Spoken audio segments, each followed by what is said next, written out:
They help to raise team spirit and morale, a source of motivation and inspiration for players, to make fans feel a sense of unity, team spirit, and morale when seen at games and events.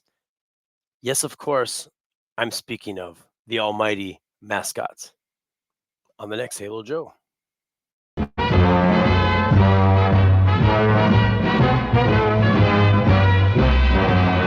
Short or tall, large or small, welcome anytime. Have a ball, one and all, come to Anaheim. Cheer, let them know we're here. Good Monday morning, ladies and gentle people. Thank you for stopping by here at Halos in the Infield, your number one stop for all Angels baseball. Let me fix my camera here. What's going on? It's kind of like a weird kind of a what's going on here? Everything is all nothing's spaced out properly. Anyway, it doesn't matter. Today's episode today. Well, actually, let's get into some business first, shall we? You're watching Halo Joe. You're watching Halo Joe on Halos in the Infield, your number one stop for Angels baseball. We are brought to you by Noble Ale Works, just outside of Angel Stadium, where you can get discounts on beer just by mentioning HITI, Halos in the Infield, and brought to you also in part by 714 Tickets. 714 Tickets is the price you see is the price you get. Get 10% off at any ticket price using HITI in the Apply Now code when ordering. That's 10% off of any ticket purchase just by mentioning Halos in the Infield. Now let's get started. Oh boy. Also, oh yeah, you also want to stop by Mezzo's. Mezzo's Calzones right there, right next to 714 Tickets, right where the old Hooters used to be. Go ahead and stop by there and check them out. They got some great food there, great service, and from time to time you'll see us broadcasting from there as well. You'll catch Todd down there doing announcing the game and doing his post game show there out in the balcony area. Great little place to stop by and eat. When you cross over the or under, I should say, the tracks to come out to the parking lot by the large, I think it's the New York Life building, the big building in the outfield. It's right in the same parking lot there. So go ahead and stop by. Little place in the corner there called Mezzo's Calzones. Great food, great service. Come on by and have yourself a mouthful. It's going to be great. And also mention HITI there. Halos in the Infield.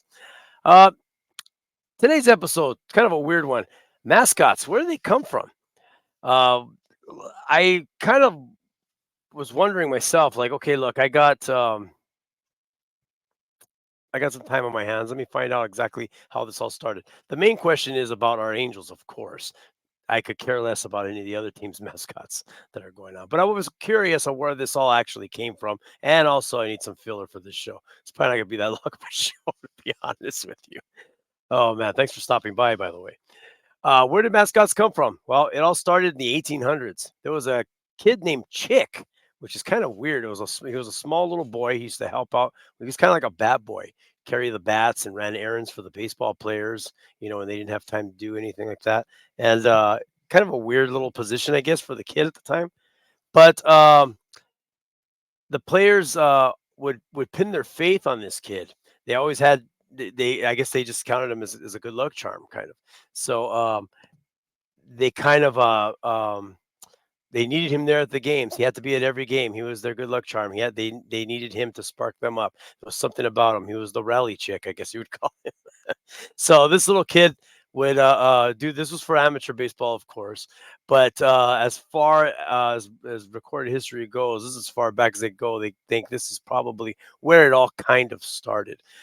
So he would be out there and he'd kind of like dance around and try to get them pumped up and fired up and kind of like their biggest fan, but in the dugout with them.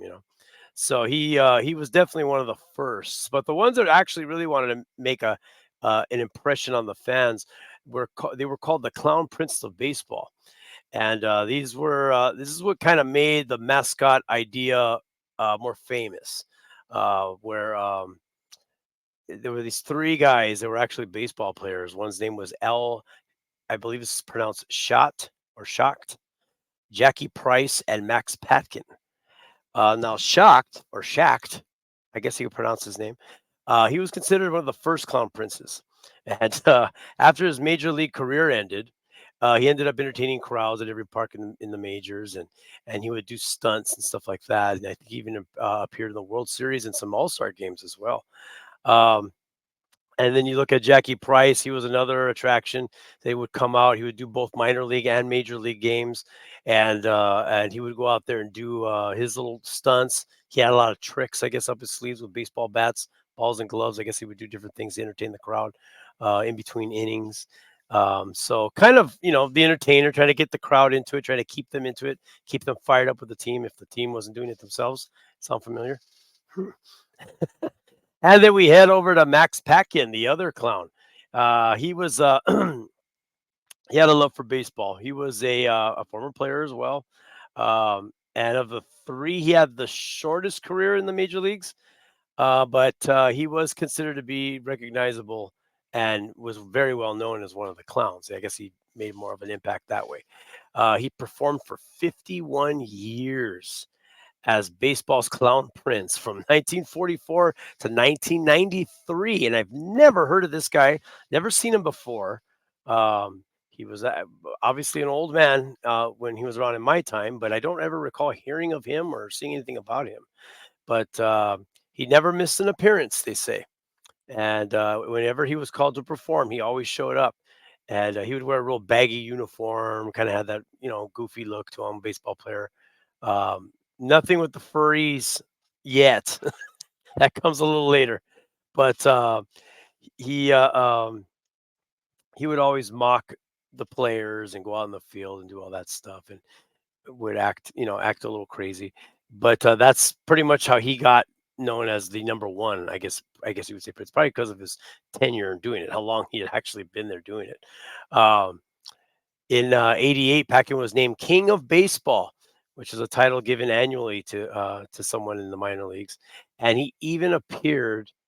And I got to go back and check because I've seen this movie and I don't recall the scene, but he even appeared performing as himself in the movie Bull Durham. So if you're a Bull Durham fan, if you like baseball movies, go back and check that out if you don't know it already. If you're a uh, movie buff, you'd probably just right off the top of your head remember what that was. But that's him.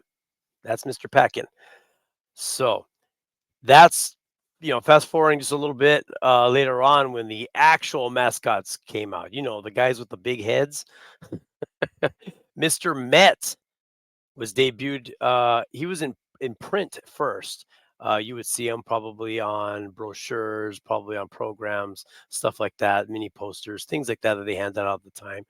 In 1963, he came out, and you would mostly see him just like that. Well, I guess they thought let's bring him to life. Let's bring him out on the field. Let's get him out in the stands and have people actually take a look at this guy and get behind him. So they actually came out with a full-on mascot uniform with a big baseball head, and that came out in 1964, and that was his first live appearance. And he's been he was consistent with them actually every season. This I didn't know up until 1979, and he was removed from use. Uh, they just didn't use him. I don't know why, and I didn't know this. I thought I remember him as a small kid watching TV and maybe seeing him on TV or something like that. But I guess not. I may have seen old stuff of him. Maybe that's what it was. But he was reinstated back in 1994. So from 79 to 94, Mr. Met wasn't out there jumping around and excuse me, shaking people's hands and stuff like that, and getting into trouble. But apparently that's what happened. Now my favorite of all of them, and I remember him, he made an appearance he made his appearances at Angel Stadium as well, at the time Anaheim Stadium, but he is from down south, San Diego. You all know and love him, the San Diego Chicken. Now the Chicken he's an interesting example because he he wasn't created by the Padres. He was played by a guy named Ted Gianaulis, I believe his last name is, and he did events for a radio station called. Get this name for this radio station, KGB FM. Little suspect there. So having success handing out like Easter eggs and stuff like that in his chicken suit, he really kept trying to get into the base Padre games and wanted to get in there, and he kept trying to pitch to them that he wanted to be their mascot. He really just wanted a way to get into the games for free, which, in my opinion, this guy's brilliant. I may even do that one day. So he gets in there, and in 1977, he makes his official debut. But the funny thing about him is he just didn't stay home at San Diego. He made the rounds and would go to different stadiums. And I believe I have somewhere an old Angels program with the San Diego Chicken on there, and he's wearing an Angels uniform. This is in the 80s. I think he's standing next to Brian Downing. I might be wrong, but I'll have to go back and take a look at that. Maybe one of these days, if I find it, I'll show you guys. But or you could probably even Google it. I'm sure it'll pull the cover right up. It'd be a lot easier. But but yeah, San Diego Chicken came out. Lots of others. I mean, you go down the line, the Phillies Fanatic came out in '78. He's probably one of my favorites, next to the Chicken. Those guys are just funny. And that all started to catch fire then, the late '70s into the '80s. I remember seeing a lot of mascots and stuff like that. And it always has just been around. In any sport, there's been uh, um, some sort of a mascot or something like that anyway. Now there are 3 teams in baseball, Major League Baseball, that do not officially have a mascot, and that is the Yankees, the Dodgers, and the Angels. Now, all 3 teams did at one point have a mascot, and I'm not too clear about the Dodgers. I believe back when they were in Brooklyn, they had some guy named Wiley something, Wiley Willie or something like that. He was I think he was like a hobo clown kind of thing, and they got the nickname the Bums or Dem Bums they were called. So that's character that actually originated from, the Emmett Kelly type clown, which originated from the Depression years. I guess they thought that was a good idea for a mascot for the Dodgers because they were bums at the time. And I guess he was there for a short while until they moved in the late '50s over to Los Angeles, and he didn't make the move with them, and the Dodgers never went back to the idea of having a mascot again. Um, Also, too, the Yankees in 1979 introduced a it's so strange how they did this. They didn't announce it. They didn't make any kind of anything to the fans. They didn't let anybody know. They just had this guy come out, and his name was Dandy. That was the name of this mascot. And Dandy was a what was he? He had like he was kind of like a Phillies fanatic kind of a character. He was fur, and he had a big belly, and kind of the same idea, kind of funny, goofy character, make people laugh. And he went out there, and the guy who played him, his name is Rick Ford, back in 1979, went out in the stadium, and he said, and I quote, "Nobody had any idea what I was or what I was doing there. They just looked at me like, what the hell is this thing?" So he's out there trying to make people laugh, trying to get them into it, and the Yankee fans just aren't having it because they're watching their Yankees playing on the field, and they just don't have time for mascots or anything like that.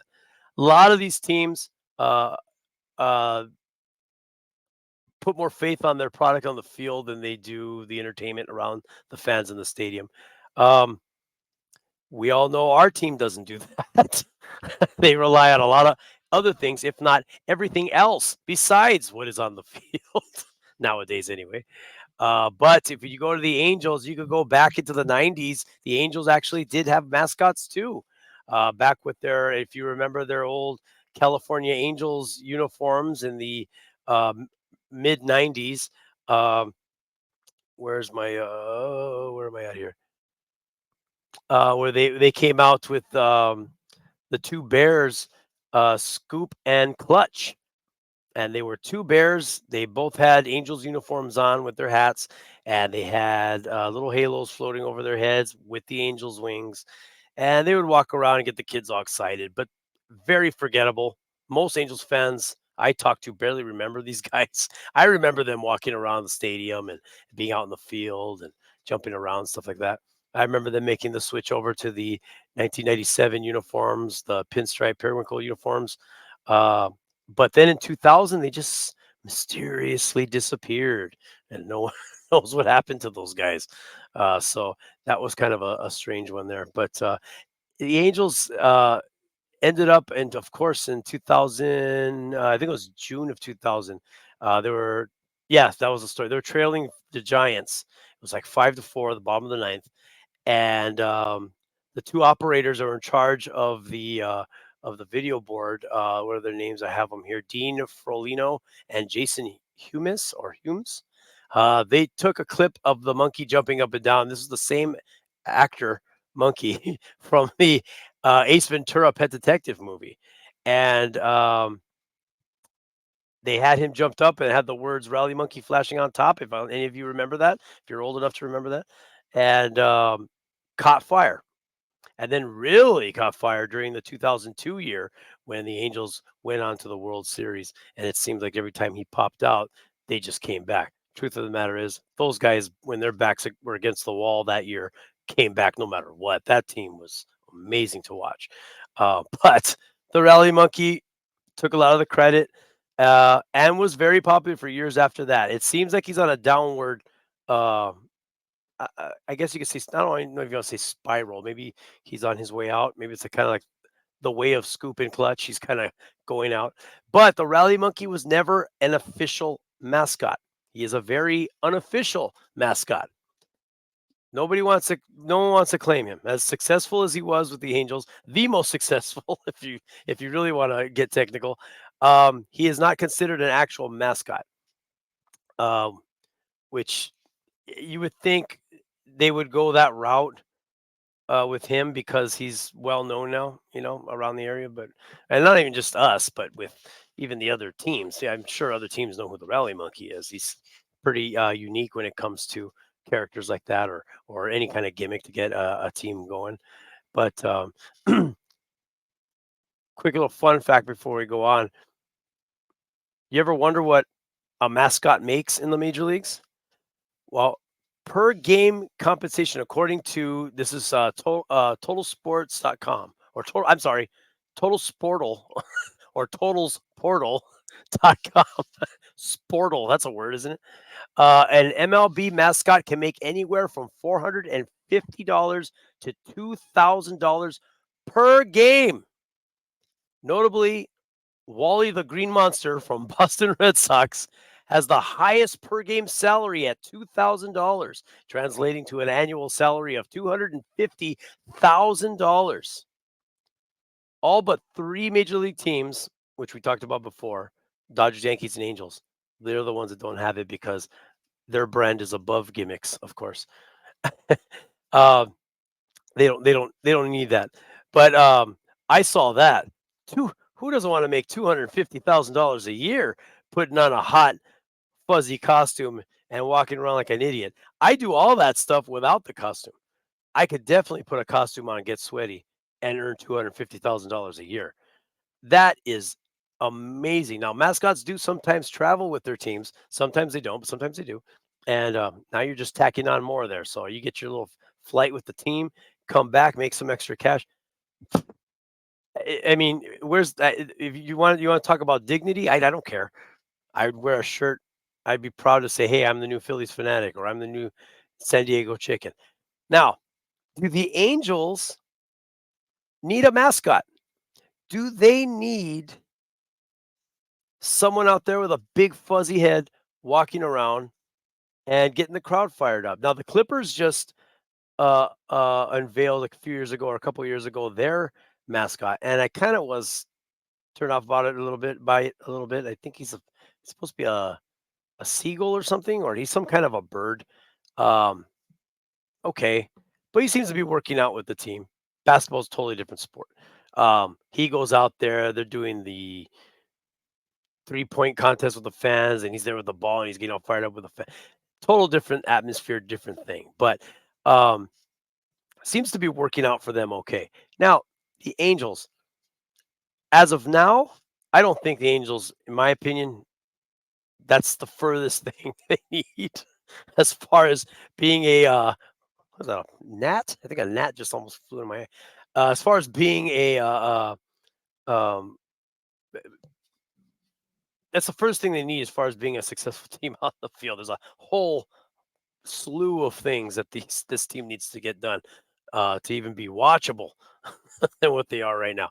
But in in the event they are, and this would only probably happen if they were sold, but in the event they were sold, a new ownership took place, a new rebrand took place, a new look, a new uh, uh, um, just a new idea, just a new brand, starting over. What we all want, right? I mean, we've all been preaching that left and right here at Heedy, and everyone, a lot of our you fans that are out there too, commenting uh, out on the post show with your posts on the post. I mean, with your comments on the post show at the end of every night. We've heard it from everyone. That's exactly what we want. We want something fresh, new. We want something. We want to start over. We want to get the feeling that we're getting off on a new foot. We're getting out and starting something fresh, new. That's the only way that would work. You have a new rebrand, new idea, new identity, an identity that makes sense, and then you throw a mascot in there too. It's interesting. You can continue to go on acting like the Yankees and the Dodgers, saying that your brand is above mascots, that we don't need that. We don't need gimmicks, even though we have corked hats and we give away slippers in June and we celebrate Christmas in June and stuff like that. And we have a bobblehead of Mike Trout every other month. But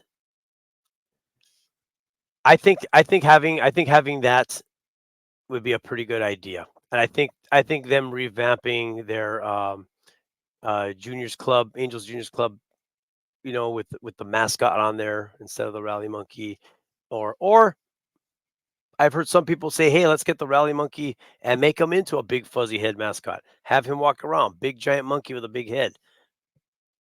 Okay, that may work.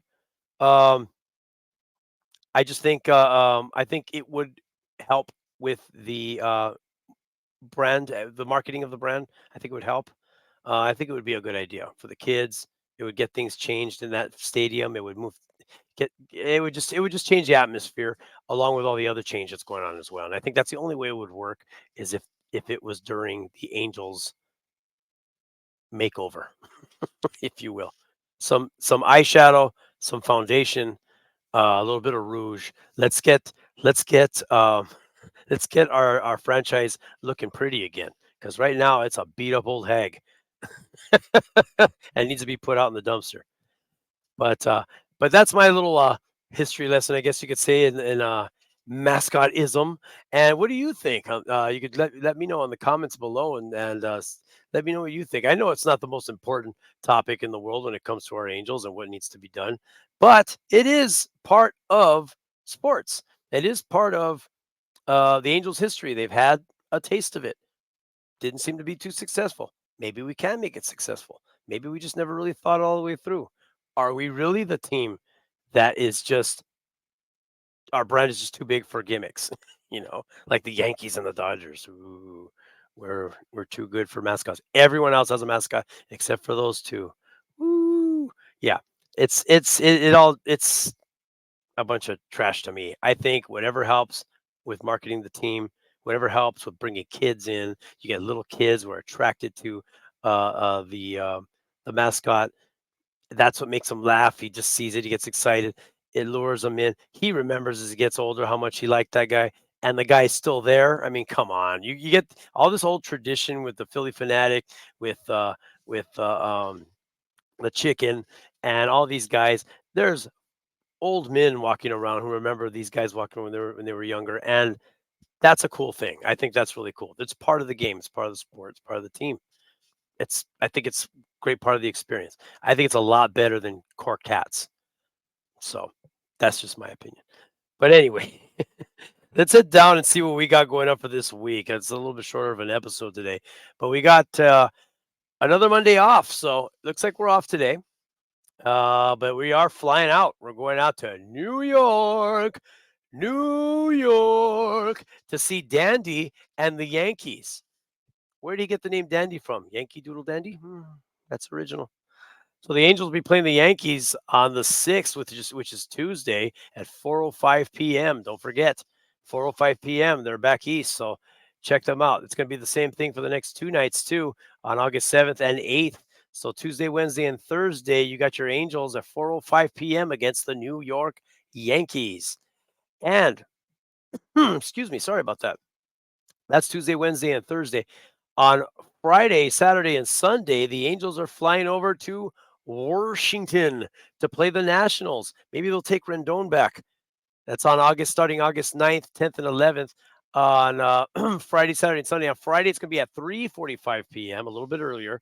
3:45 p.m. again on Saturday. And then we got, get this, on Sunday, 8:35 a.m. Is that right? That's what it says there. So a morning game. Get up in the morning, make yourself a stack of pancakes, and sit down and watch you some Angels baseball. Maybe the pancakes like Todd likes to make. He puts that. I still need to try that, Todd, with the yogurt.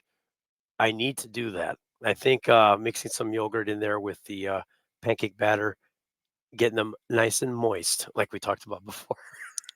I think that would be really good. Maybe a stack of pancakes for me as I watch my Angels in the morning. What a great morning that's going to be. Hopefully they win. We'll see. Anyway, we want to thank each and every one of you for tuning in to Halos in the Infield, and I want to thank you for tuning into this mess of a show. I still don't know what the hell I'm doing here. I don't even know where I'm at. I keep moving things around and keep trying to make things make sense. It's bizarre for me. But anyway, I'll get it straight one of these days. I want to thank each and every one of you for stopping by today. It's been a pleasure. Don't forget to check in with Halos in the Infield. Get some cool shirts like this. Sell the team, Marty. We got these in gray and white. So go ahead and check them out. Todd is showing the other ones. We have the Sell t-shirts, the Heedy t-shirts. Let us know. Uh, get those ordered for you. So we see you out there in the ballpark. You could be wearing those. We were trying to sell them out. I'm sure you heard, out on the parking lot to the fans as they were walking in. We sold quite a few. People coming in. They love the shirts. They were taking them, helping us raise money to buy the team from Artie Moreno. And we were stopped by the man. The man came out and said, hey, he flashed his badge and said, you can't sell that here. That makes Artie upset because Artie happens to own all that land that's behind the outfield, which blew my mind. I didn't know that, but he does. All that tall high rise in the outfield, that New York Life building, all that land right there, that parking lot land. He I guess he owns it also. Where Mezzo sits at 714 tickets, all that is Artie land. So it's probably best to go online and order from us that way. But yeah, get your shirts. These are cool shirts. These are really popular. A lot of people love these. They love this logo. When we were holding them up, people were, immediately attracted to them. Well, the people that were interested in already selling the team, the hunks kind of passed by and smiled. But but be sure to hit us up for those and check those out. They're really nice. I want to thank each and every one of you again for stopping by. See you next week. Go Angels. Let's see if we can get some kind of I mean, we beat out the Mets. Let's get them Yankees in those Nationals, and let's leave Rendon with Washington when we come back home. You guys have a great week. Stay safe. It's going to be really hot, especially Monday and Tuesday. Keep cool. Stay hydrated. Remember, drinking coffee in the morning when you have your cup of Joe dehydrates you instantly. So make sure you drink some water either before or after so you're hydrated for the rest of the day. Thank you very much for stopping by. Have a good day.